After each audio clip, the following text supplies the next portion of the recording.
Good morning. Thank you for joining us today for the PARCC Personal Needs Profile for Special Populations webinar training. My name is Annette Thacker-Bartlett, and I'm with the training team here at OSSE. I'm joined today in the room with my colleagues from the OSSE assessment team, Ms. Bonnie O'Keefe, as well as members of the SEDS team. Today's webinar will be recorded and posted along with a copy of the slides. We encourage you to share this with your colleagues if they would find this content relevant to them. If you have questions today, feel free to type them in the chat box throughout the webinar. My teammates are online and able to answer some of your questions, and any questions we are not able to address today, we will follow up with you afterward. As you know, this year is the first time that students in the District of Columbia are participating in the PARCC assessment, which is very exciting.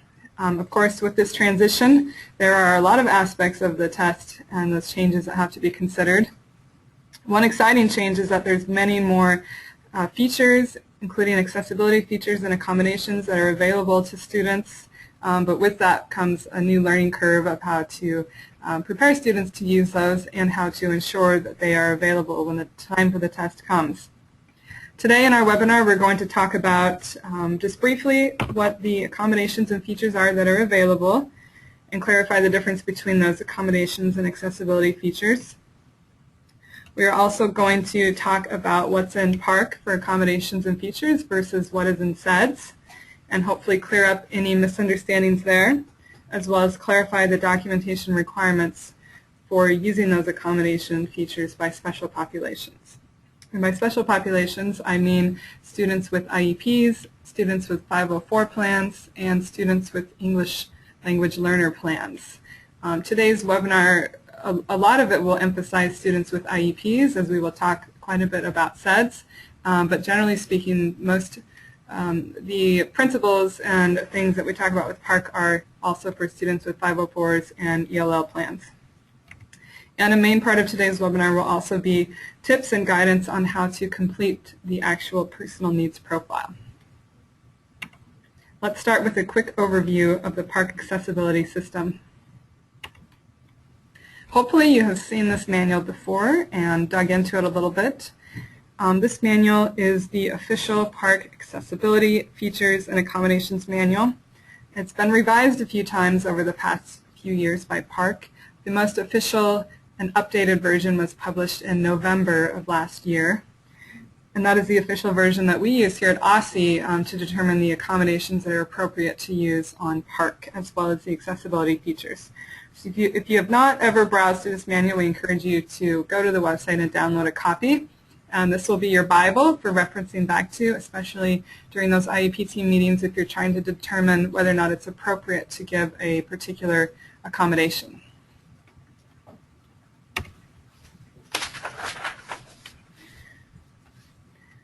PARCC has a few different types of accessibility features to make the test accessible to all students, as well as students with IEPs, 504s, and English learner plans. The first type of features are the features available to all students. These are automatically built into the system, and you don't even have to do anything in order for a student to receive this feature, which is great. However, of course, I would warn you that a feature is not going to be any use to a student unless they've practiced using those features. The next type of feature available are accessibility features that have to be identified in advance. Just like the first set of features, these also are available to any student, not just to students with disabilities. However, these features have to be specifically selected on the PNP. And this set of features includes a small group of features called administrative considerations, which we'll talk about in more detail a little bit later. And the third type of features are considered accommodations that are only available to students with disabilities with IEP or 504 plans, or only available to English language learners. And these must be documented in students' plans, such as their IEP plan or the 504 plan, in addition to being documented in the PNP. Let's look at a couple examples of these. Features that are automatically built into the system could be are things like a pop-up glossary, external spell check, a line reader tool, a repetition of directions. And when I say automatically built into the system, I guess some of these aren't necessarily built into the system. For example, repetition of directions. That's something that the test administrator can do outside the system when they feel that it is appropriate without having to document this in any form. So these are, again, are features available to all students. Accessibility features identified in advance could include things like text-to-speech for math, color contrast, where you would change the color of the background and the font on the computer, frequent breaks, small group testing. These things have to be identified in advance so that we have documentation that the student is receiving these particular features, and also for your school to be able to plan to provide those features. And sometimes the computer also has to know to activate that feature within the testing platform for a student. For example, color contrast is not going to be automatically deployed for a student unless it is specifically selected within the PNP. Examples of accommodations that are only for students with IEPs and 504s could be a read aloud, a human signer, calculation device, or screen reader. And examples of accommodations only for English language learners would be a word-to-word dictionary or the translation of a math test to Spanish. So again, these are just examples of each type of feature. We will go into more depth about these different categories. Just wanted to give you a general idea of what we're talking about. Let's talk briefly about what the personal needs profile is. Basically, the PNP is just a very small part of the student's registrations file within PARCC. The registration file has a lot of different information collected, including demographics and the different tests and the school, etc. The PNP is just a small section where you are documenting the particular accommodations or features that a student gets. And again, this is to help you plan. It's also to help have official documentation of the conditions under which the student is taking the test. And it tells the computer to turn on a certain feature that's not already built into the system. If you wanted to take a peek at the personal needs profile, here's how you would do it. You would log into your Pearson Access Next site, select your school, and then under Setup you would go to Students. And once you're there, you would go to Tasks. Actually, I'm just going to show you this online right now. So here I am at this is my training site. You'll see it's brown, not blue like yours. Here I am on the home page. If I want to pull up a student's PNP, I'm going to go to Setup, or first I'm going to make sure I'm on the right campus. So you can see up here I'm on the DC sample school, which is my pretend school. I'm going to go over here under Setup and click Students. Once I click Students, I'm going to search for a particular student. You can type in the name here, or I can just pull up the whole list. Here I have a student. I've selected them, and I'm going up to the tasks, and you can see out of the tasks here you can work on registration or creating the students. I'm just going to go to All Tasks. Can you do like sound checks and see if they can hear? I am receiving word that it's hard for you to hear at this time. I just want to do a quick sound check. If you could type into the chat box if you're able to hear me okay at this time. Thank you.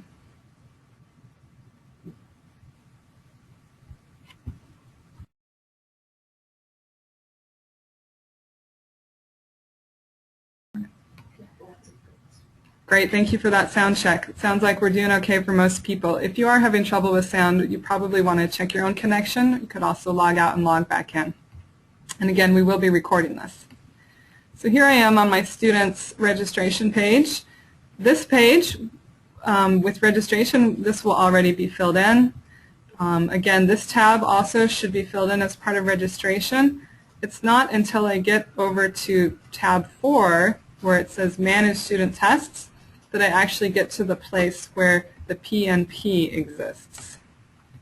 When I scroll down here, right here is where the PNP starts, where it says assessment accommodations, paper and online. Here's where you start to fill in that information about the student. You can tell the system if the student has an IEP, an ELL, a 504, or if they don't have any of those, that's okay. The PNP is also for general education students who might have some accessibility features that need to be identified in advance. And it's going to ask you questions about if you're taking the paper assessment, do you need that in large print? If you're taking the online assessment as a school, does one student need that paper test, the translation? I'm going through this pretty quickly because we're going to go through it in more detail a little bit later in the webinar. And here you see the administrative considerations, the features identified in advance, and down here we have the accommodations. And that's it. Right here is where the PNP ends. So it's nothing scary and big. It's just one page inside the registration portal where you're checking boxes. So this is how you get to it. I'm going to skip through these slides because I just showed you this live on the internet. Now let's talk about what is and is not on the PNP, as well as what is and is not included in SEDS. So we're going to do a comparison of the two. And again, this section is only focused on accessibility features. I'm going to get to accommodations later, but don't think about accommodations right now. Just focus on accessibility features. There are a lot of accessibility features available for students to have on the PARCC. Most of them are not required. As we talked about earlier, most of these features are automatically built into the testing platform, or they just automatically exist. There are 15 of these features that you don't have to do anything. You don't have to mark it in the PNP. You don't have to put it anywhere. These just exist, and you can choose to give them to the student when it's appropriate. And again, these are for students with disabilities and without disabilities. Then there are a few more accessibility features that have to be identified in advance, and the PNP is where you go and mark those. You can see there's not very many of those compared to the list on the left. And then there are a group of features called administrative considerations. These also are identified in advance on the PNP. Putting them on the PNP is like providing prior notice, notice to the school, notice to everyone that these are the features that a student needs to have on their assessment. And as I mentioned before, none of these features are going to help the student if they are not familiar with how to use them on the computer or in the testing environment.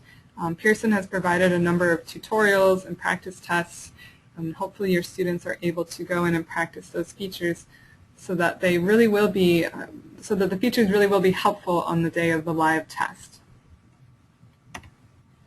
Here's a snapshot of the Personal Needs Profile. I showed this to you live online, but as you can see here, there is the place to mark those 4 features that you have to pick in advance, as well as those 6 administrative considerations.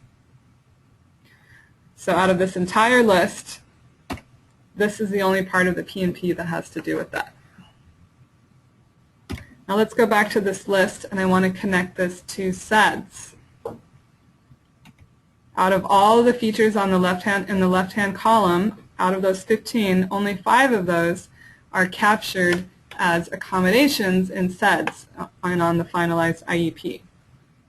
This means that even though they are considered an accessibility feature that any student can have for PARCC, they might still be considered an accommodation for a student with a disability that they would need to have as an accommodation for other tests, such as classroom tests and other statewide tests. So PARCC treats it as an accessibility feature, but SEDS still treats it as an accommodation.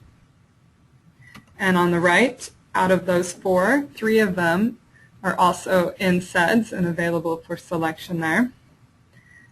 And out of the bottom group, administrative considerations, all of those are actually in SEDS. They are part of the type of accommodations that are considered setting accommodations. So With regards to PARCC, they are considered accessibility features that any student can have to make the test more accessible to them, but in SEDS they are still considered accommodations. Now let's look at this list on the left and talk about what you need to do. For general education students, your plan of action is this. Have them practice these features, and that's it. If it's a general ed student, you do not need to document these anywhere. For students with IEPs, of course you want to practice these features. The first 5 in this list should also be marked in SEDS on the IEP to show that the student legally needs to have this type of accommodation on all assessments, including PARCC.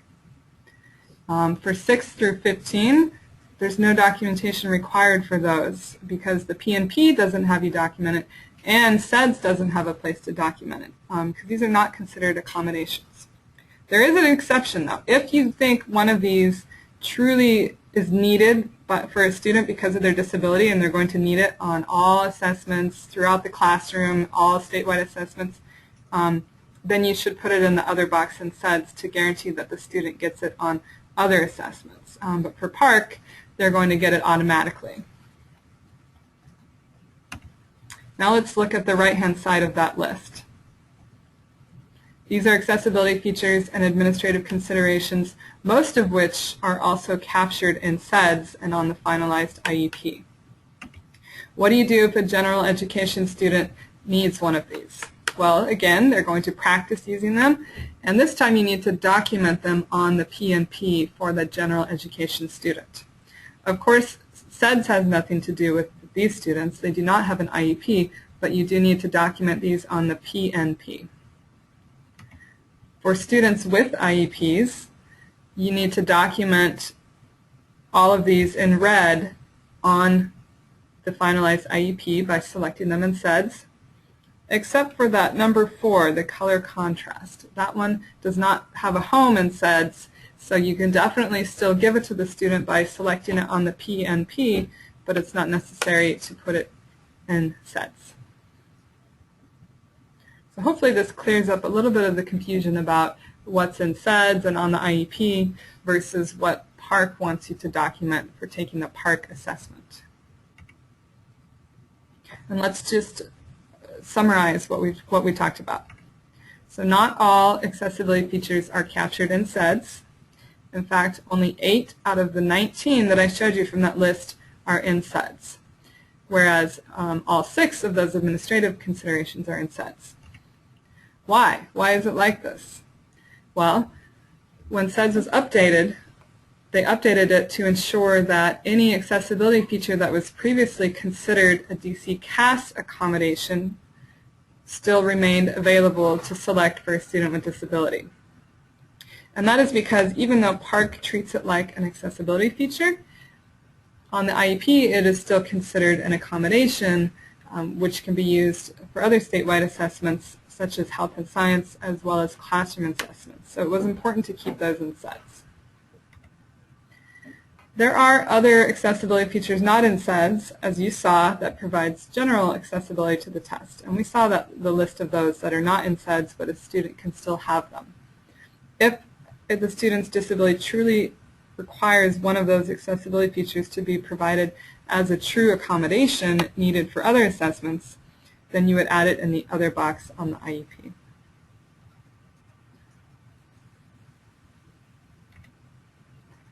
Let's look at what the SEDS portal looks like. So here you have a screenshot of SEDS. When the IEP team is reviewing the accommodations and selecting the appropriate accommodations, they check these boxes.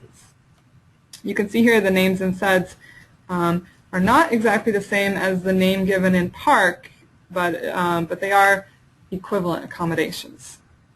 And here also you see the noise buffer or headphones is also available for selection in SEDS. It's a setting accommodation. I do want to point out a couple things here. As you can see in SEDS, it's still considered an accommodation, but these are actually accessibility features in the eyes of PARCC. So again, it's in SEDS, as an accommodation, but treated like an accessibility feature for purposes of PARCC. So you'll see some examples of that here on this page. To help you out in keeping this all straight, we actually have a Crosswalk tool that was just finalized this week. This Crosswalk tool goes through the entire list of every single PARCC accessibility feature and accommodation, and it maps it over to tell you what the equivalent accommodation is in SEDS, if there is one. So I'm just showing you the first page here. It's actually 7 pages long because there are quite a few accessibility features and accommodations in SEDS.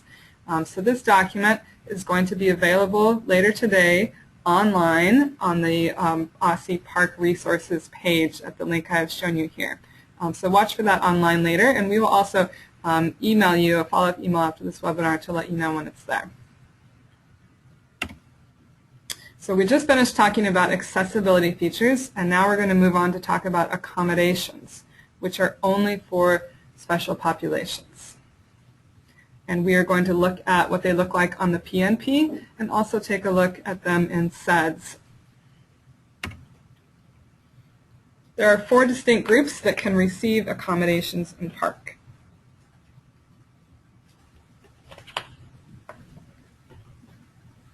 Sometimes we focus too much on students with IEPs, but we cannot forget that there's also students with disabilities who do not have an IEP, rather they have a Section 504 plan. And Section 504 plans also can include assessment accommodations. English learners will have English learner plans or English language learner plans. Your school has their own internal processes and procedures for how you develop 504 plans and ELL plans. And so within your own internal process at your LEA, hopefully you are taking the time to review potential accommodations and put those in those plans according to what the student needs. This 4th category is a category where a student is an English learner and has a disability. And in that case, they would qualify for both sets of accommodations if they met the criteria. PARCC takes all of its accommodations for special populations and they divide them into 3 types. There's presentation accommodations. There's 15 of those. For example, there's text-to-speech, ASL video, large print. The second type are response accommodations. There are 18 of those. For example, a human scribe, speech-to-text, calculator, etc. And the third type are timing and scheduling accommodations. This category actually only has 1 accommodation available, and that is the extended time accommodation. Again, this is just an overview. That manual that I showed you at the beginning of the webinar, you really need to become best friends with that manual because it describes each and every accommodation in great detail and gives you guidelines for whether or not you should select it for a student. I showed you the PNP live online a few minutes ago. Here are some screenshots to show you exactly what it looks like when you select an accommodation on the PNP online.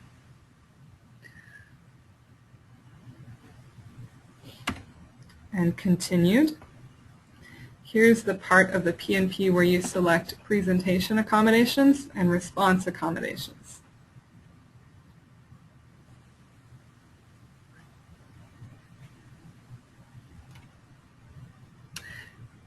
Now, we talked about how PARCC divides its accommodations into 3 categories. Well, SEDS divides its accommodations into 4 categories.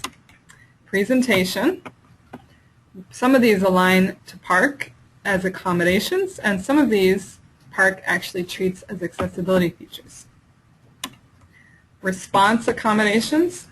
All of these actually align directly with PARCC response accommodations, but they might have a slightly different name. The title of it might be slightly different in SEDS versus in PARCC.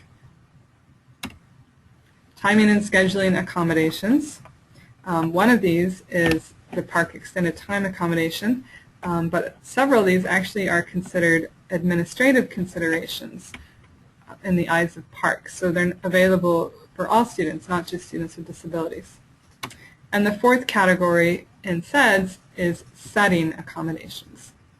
One of these is actually headphones, which is an accessibility feature for PARCC. But most of these actually are considered PARCC administrative considerations. For example, having the student take a test in a separate location or small group setting. Let's check out SEDS for accommodations and see what it looks like. You can see here a list of the presentation accommodations that an IEP team could select in SEDS. You'll notice that some of them are in fact PARCC accessibility features. However, they remain as accommodations in the eyes of the IEP team, particularly if they need to be used on other statewide tests and classroom accommodations, classroom assessments. You notice that there's an other box in SEDS. Some of you might be involved right now with trying to determine if the student needs to have a unique accommodation for PARCC. There are situations when a student, because of their disability, needs to have a particular accommodation that is not listed in SEDS and that is not listed in PARCC. In that case, the IEP team, of course, should have already decided that the student needs to have this accommodation, and it's captured on the IEP. And so that's fine if it's on the IEP, but in order to use it for PARCC, you actually have to get approval from OSSE that that particular unique accommodation is appropriate to use for PARCC and will not invalidate the PARCC assessment. So if you have a student with a unique accommodation, please be sure you submit that request to OSSE using the appropriate form, and your test coordinator should know how to do this. Let's look at the response accommodations in SEDS. Here is the list of those. You will notice that several of them look kind of like PARCC language, but slightly different words. And again, a reminder that if you have a unique accommodation that you have documented on the finalized IEP, you need to get approval from OSSE to be able to use it on PARCC. Now let's look at the timing and scheduling accommodations. This is the third category of accommodations in SEDS. We've got extended time, flexible scheduling, tests administered over several days, breaks between tests, etc. You will notice that there's two different extended time accommodations in SEDS. Well, PARCC just treats those all as one and the same of the extended time accommodation. However, you'll notice in SEDS there is the option to have the test administered over several days. However, this particular accommodation is not allowed for PARCC, but it was still important to keep it available on the IEP, perhaps to use for other statewide assessments and classroom assessments. And if you are going to provide extended time accommodation to a student for PARCC, you need to read the Appendix A of the manual that gives lots of details about how to administer that extended time and when it's appropriate to do so. But please don't confuse extended time accommodation with the test administered over several days accommodation. Those are two different accommodations. One is appropriate on PARCC and one is not. And again, a reminder, if you have a unique accommodation, please get that approval from OSSE. And the last category in SEDS are the setting accommodations.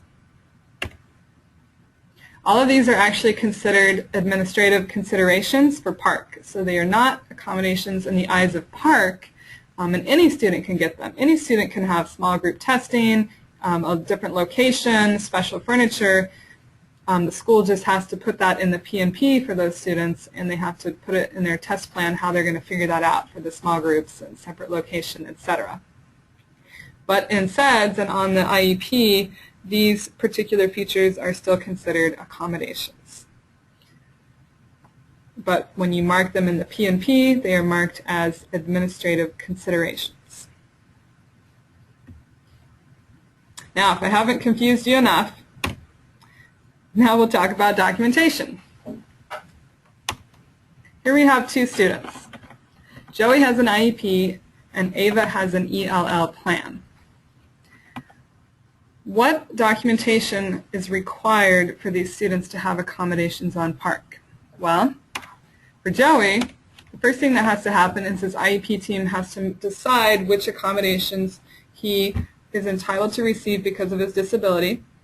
And they make these decisions not thinking about PARCC, but they're thinking about statewide assessments and classroom assessments as a whole and what type of accommodations are appropriate there. Then the test coordinator works with the special education team to make sure any accommodations from the IEP are put into the PNPs. And the last step is that the school test plan figures out how to get Joey those accommodations that he deserves.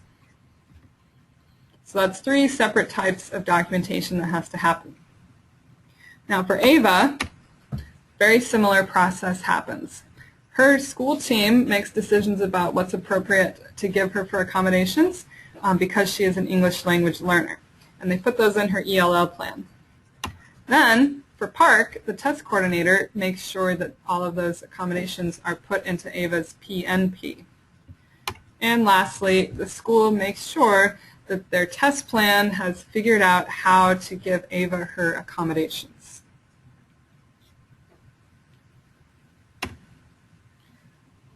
Question: what if Joey has his annual IEP meeting at the very end of February and the team decides to throw in a couple new accommodations to the updated IEP? How does this affect PARCC? Well, that's fine. Joey can get those accommodations. In fact, he deserves to get those accommodations. But the PNP, if you had already filled it out, you're going to have to go and update that PNP to capture these new accommodations. Additionally, if the school has already done its proctor caching, if you don't know what that means, then you can ask your test coordinator and your tech people. You're going to have to redo that caching to make sure those new accommodations are uploaded to the test platform. So again, students first. We're definitely thinking about what the student is entitled to receive because of their disability, and if there's any changes made last minute, you're going to have to update the PNP and recache. Question: what if Joey's team decides he needs an accommodation that is not listed in SEDS and not listed in the PARCC accommodations manual? Well, this is considered a unique accommodation, and as I mentioned before, you put it in the other box in the IEP in SEDS, but most importantly, you need to submit a request to OSSI to get approval to use that on PARCC. So it's quite possible that the student is entitled to that accommodation because of their disability and it's on the IEP, but it's another thing to be able to use that accommodation on the PARCC without invalidating the PARCC. So please follow the proper protocol and use this form to take care of that. If you have questions about that, you can email Ms. Imani Stutley here at OSSI. Now here's the part you've all been waiting for: filling out the personal needs profile. For general education students, if they need an accessibility feature, how do you document this? They don't have an IEP, they don't have a 504 plan, they don't have an ELL plan, so what do you have to do? Well, if it's one of those from that list that has to be identified in advance, then you just click the box in the PNP. If it's one of those from that list, that long list of 15 features that are automatically available and built into the system, it's not on the PNP, so you don't have to do anything. No documentation is required there. Either way, however, the school test plan has to make sure the student receives this feature. For example, if one of your general ed students is going to need a separate location, frequent breaks, a human reader for math, etc., you're going to have to plan ahead for these in your school test plan. What if your general ed student does not need any features? Well, then you can just leave their PNP blank. It's perfectly fine.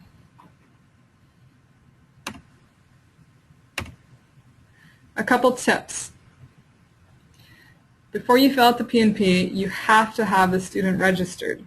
Otherwise, all of the student's demographic and registration information will not pre-populate, and the PNP won't be linked to that student. And it's true that not every student is going to need a PNP. As we talked about, there might be general education students who don't need anything submitted in their PNP. You only really need to fill out the PNP if there is an accessibility feature that needs to be selected in advance, any type of administrative consideration, or accommodation. In that case, you put it in the PNP. Otherwise, you can leave it blank. And you do have to fill out separate PNP files for the separate PARCC assessments. The PBA is a separate assessment from the EOY, and it has to be done separately for ELA and math. So right now I know you're thinking, oh wow, I have to fill out 4 different PNPs. That's not true. You only have to fill out, you can just reuse the same PNP information and upload it for the students for these separate PNP files. So again, you do have to do separate ones, but you can use the same information and just upload it over again. Okay, so if you're going to go fill out the PNP, you actually have 2 choices for the way that you can fill out the PNP. And this is totally up to your school how you want to do this. One way to fill out the PNP is to do a file import. This is where you have a giant Excel spreadsheet. It's a specific template provided by Pearson, and you can have every student listed on it, and you put certain markings in each column, which I'm going to teach you about, and then you can upload it, a big mass upload, and it will pre-populate every student's PNP. The other way to do it is directly online in the user interface. You can log into the system and pull up an individual student's PNP and check the boxes there and save it. I showed this method to you earlier in the webinar when I logged in live to the PNP and I pulled up one student and showed you how to just check the boxes. So it can be that simple for doing it for one student at a time.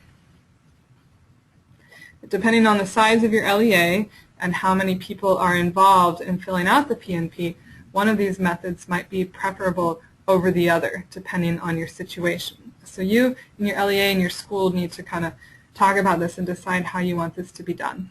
Do you want lots of people, do you want people logging into the system and filling it out one by one for each student, or do you want somebody to compile this big spreadsheet template and upload it that way? And I will give you tips for each of these.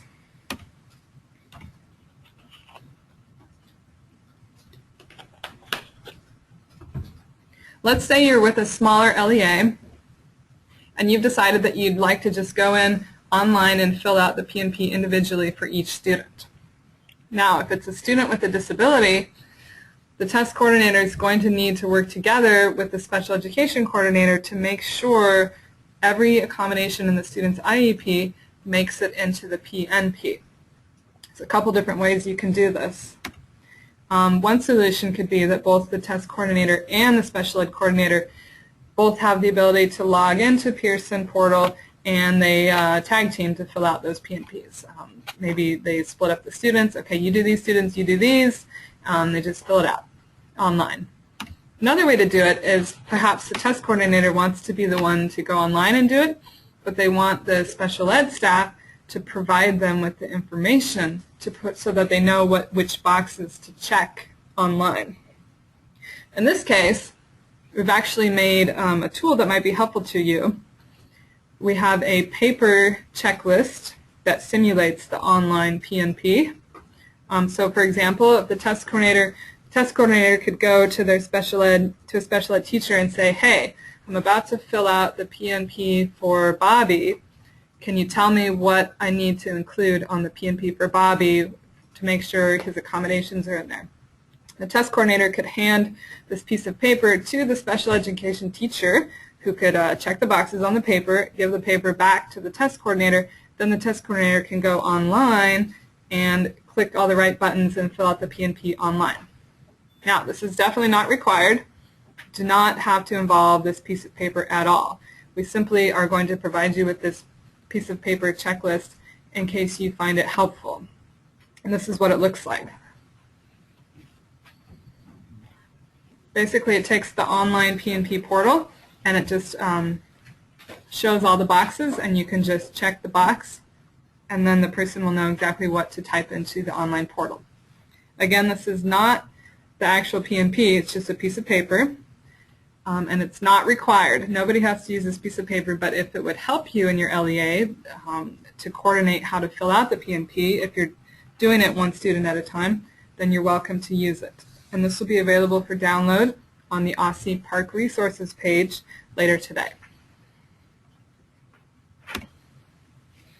Now, if you choose to do a mass file upload for lots of students at the same time, here are some tips for how you would do that.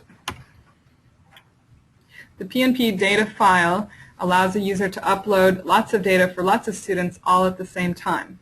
This can save you time, so you don't have to do it one by one, and it will make sure that the PNP data aligns with the student registration information.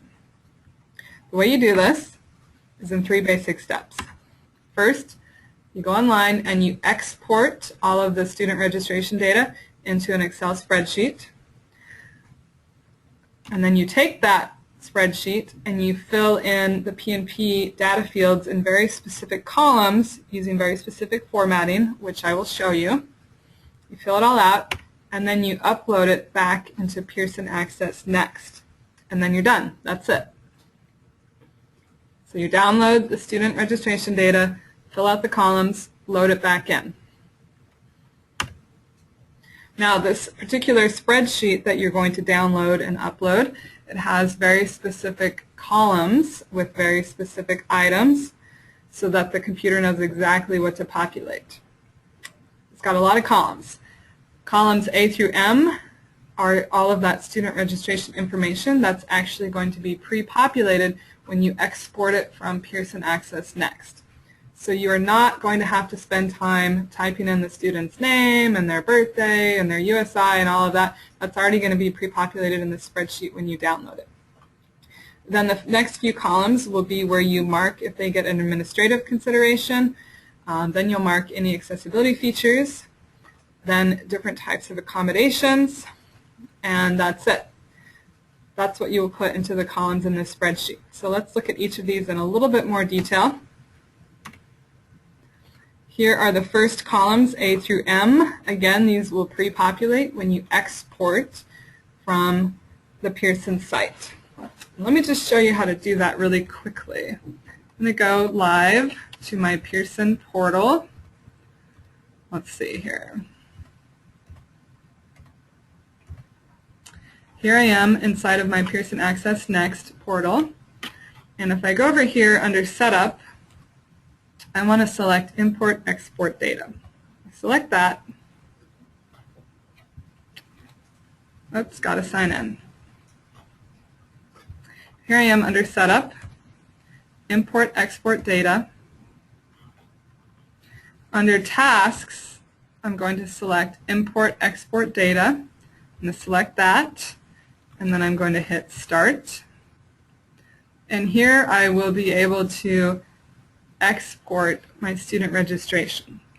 So if your registration is done and it's complete and it's correct, you can export it, and it will provide you with a spreadsheet with all of these columns filled out automatically. And from there, you can move to the next columns where you put if they get those accessibility features and accommodations. Now today I'm not going to go into super great detail about exactly what you put in each and every column. I'm going to give you an overview, but there is a document that goes over in very, very close detail all the technical stuff of exactly what to type in those columns. This document is called the PNP Field Definitions document. And so you're going to probably want to reference that as you're filling this out. I'm going to show you where to find it. If I'm in the Pearson portal, I'm going to go to Support. When I click on Support, it's going to pull up all kinds of different documents and resources. And under Templates, there is the document called Spring Personal Needs Profile Field Definitions. And that will pull up this document.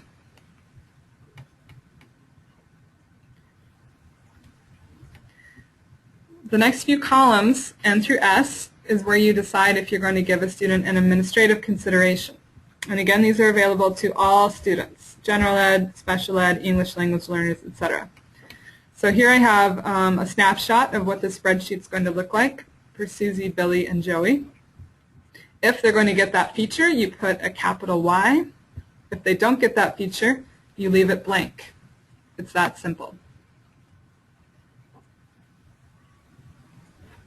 So that's columns N through S.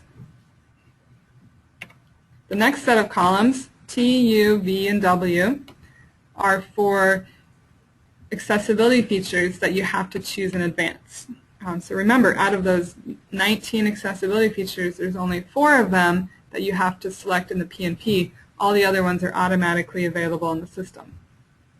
So here it gets a little more technical at exactly what you're going to type in the column. The answer masking column is pretty simple. You just put a Y or you leave it blank if they don't get it. The color contrast column, you have to type in very specific language depending on the type of background and font color you want. So that field definitions guide that I just showed you will be important here so that you can type in the exact language. If you don't use the right expected values for these cells, it's going to give you an error when you try to upload your file. Text-to-speech for math is just a simple Y or leave it blank. Human reader or human signer, if they're going to get one of these, you have to spell out exactly which one they're going to get, and you have to spell it out the way that the manual tells you to do it. So you can see here that Billy is going to get the human read aloud and Joey is going to get the human signer, and that's how the system wants me to type it in. Columns X through AD are for the presentation accommodations. For these, it's pretty simple. You put a capital Y if they get it, or you leave it blank if they don't. Except this one right here for the human reader or human signer, you spell out exactly which one they're going to get if they get one.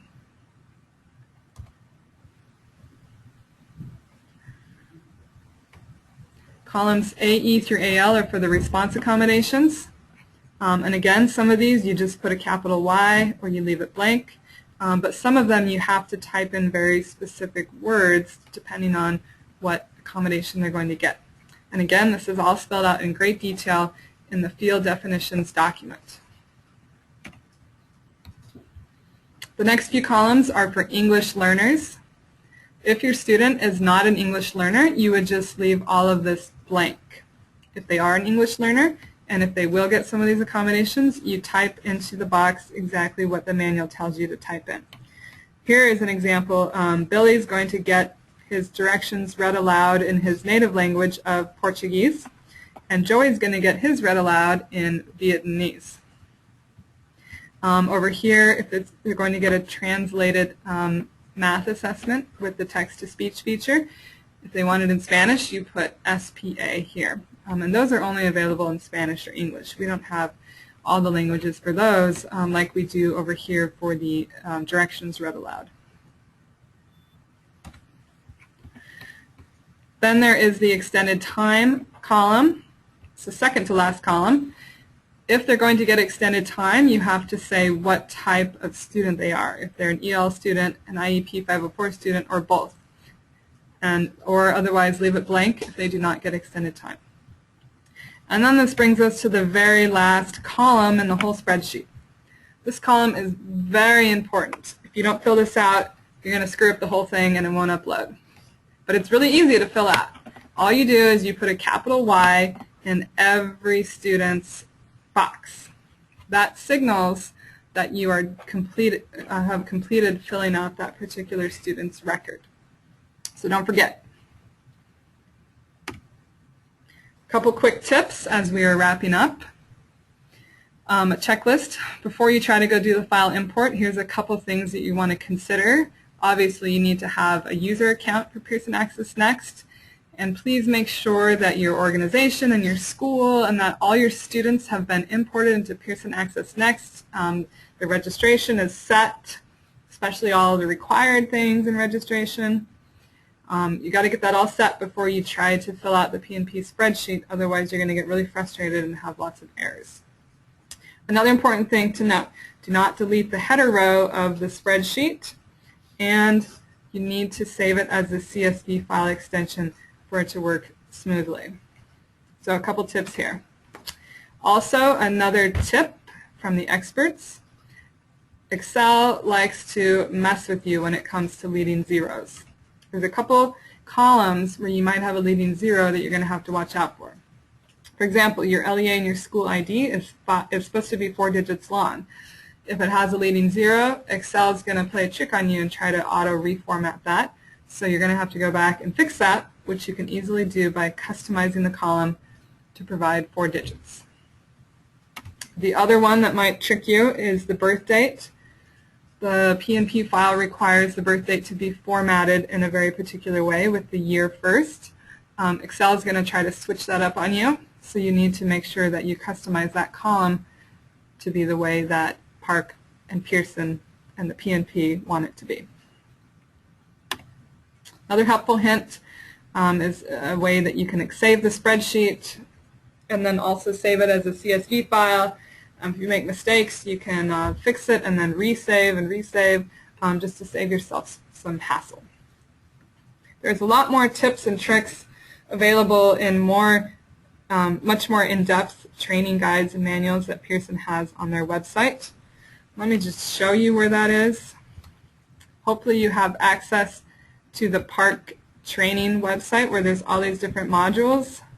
You will see here that there is a webinar and PowerPoint presentation that goes into much greater detail than I have today about uploading the personal needs profile. All right, we're almost done. When you're finally ready to import the spreadsheet, you've got all the columns figured out with all the right words, you log into Pearson, find your school, find your test, and in the setup you're going to click Import Export as I showed you before. In the tasks you're going to select Import Export, and then it will allow you to choose a file from your computer to upload, and then you click Process and let it work its magic. Now, in those more detailed manuals that I showed you, there is a lot of detailed information about what to do if you get an error when you're trying to process this, so I will refer you to that in that case. One final tip. There is a report in SEDS that might be useful to you as you're filling out the PNP. I don't know if you've ever used the reports feature in SEDS before, but SEDS can actually generate an Excel spreadsheet that contains a list of every student's accommodations. Let me just show you how to do that in SEDS really quickly.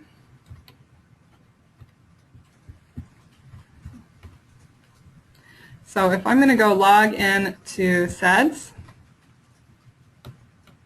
and I go to my school system tab, under my school system tab I have a reports feature, and here is a page where I can generate all kinds of different reports.